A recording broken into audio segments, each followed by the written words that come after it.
Hi, this is Heather Wright, Programs Coordinator of Artists and Communities at the Andy Warhol Museum.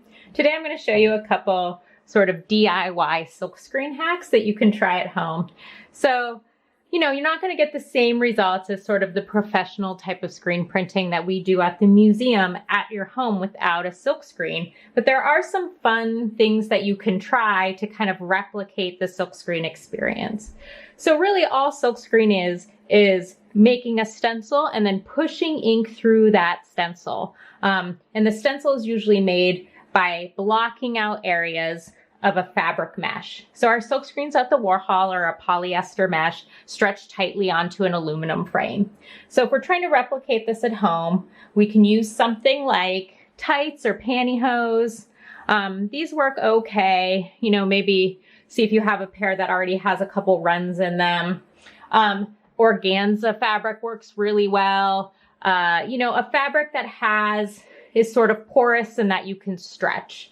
And you can experiment with different things, but pantyhose are pretty easy to come by. So at my house, I actually have some lids to some old canning jars. And what I was able to do is get a really nice stretch of this material by just using a rubber band. So I kind of made my two silk screens here by just stretching this nylon over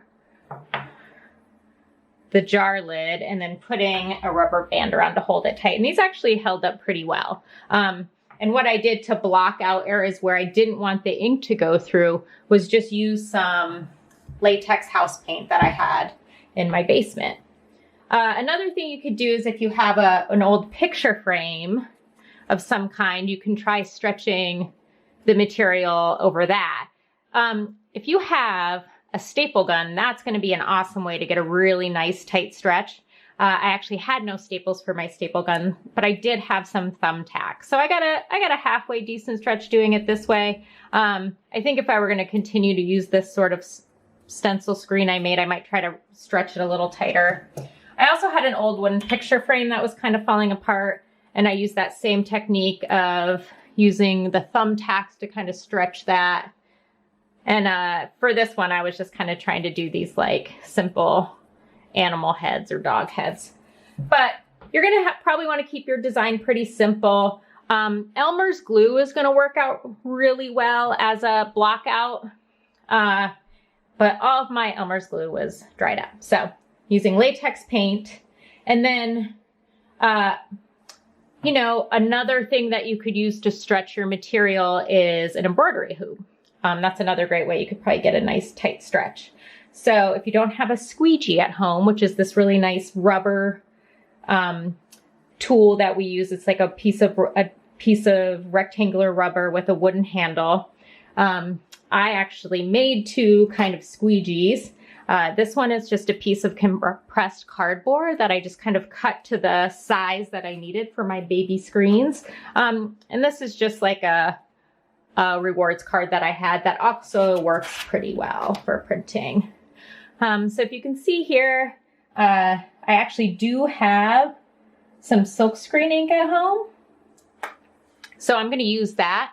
But if you just have acrylic paint, you can mix some vegetable glycerin in with it, and it'll kind of act as a retarder, and it'll slow down the drying of the acrylic paint so you're not clogging up your silk screen super fast. Now you could probably get a few prints with just regular acrylic paint through here before it starts to dry, and this latex paint should hold up pretty well.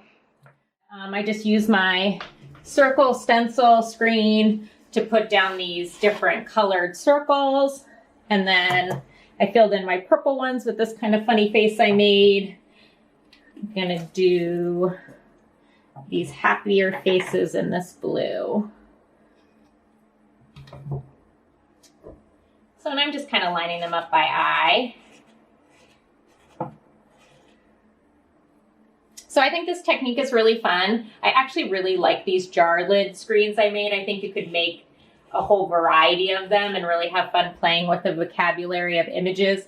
I do think this is also way faster. If you've ever done stencils where you daub the paint on the stencil, I think this is actually a lot faster. So you can have a lot of fun with this.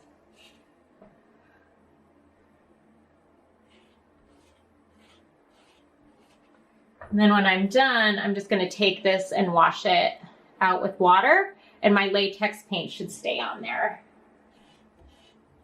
See, and you just don't need that much ink. A little bit of ink goes a long way. So yeah, see what you can find around the house to make your own DIY silkscreen.